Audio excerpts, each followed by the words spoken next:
Isang blessing at turnover ceremony ng logistical equipments sa pangunguna ni Police Brigadier General Jack L. Wangki, Regional Director, ang ginanap mismo sa Police Regional Office 6 nito lamang ika-24 ng Marso taong kasalukuyan. Idinaos ang nasabing aktibidad upang masiguro ang mas epektibo at epesyenteng serbisyong ibinibigay ng ating mga kapulisan sa publiko. Dinaluhan ito ng iba't ibang opisyal ng pulisya, mga kawani ng gobyerno at mga panauhin na may malaking bahagi sa pagpapatibay ng seguridad ng ating kapulisan sa rehiyon. Sinimulan ang seremonya sa isang banal na pagbabasbas ng mga bagong kagamitang panglogistikal upang tiyakin ang proteksyon at epektibong paggamit nito sa paglilingkod sa mamamayan. Kasama sa mga i-turnover na kagamitan ay ang mga bagong motorsiklo, communication devices, protective gear at iba pang mahahalagang kagamitan na magpapalakas sa kakayanan ng ating mga kapulisan sa pagsasagawa ng kanilang mga tungkulin. Ang makabuluhang aktibidad na ito ay patunay ng patuloy na pagsusumikap ng pamunuan ng Philippine National Police na bigyan ng sapat na suporta ang ating kapulisan upang mapanatili ang kapayapaan at kaayusan sa buong Western Visayas. Dahil sa bagong Pilipinas,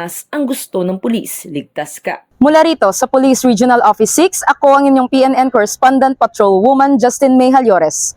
Alagad ng batas, tagataguyod ng Balitang Pulis.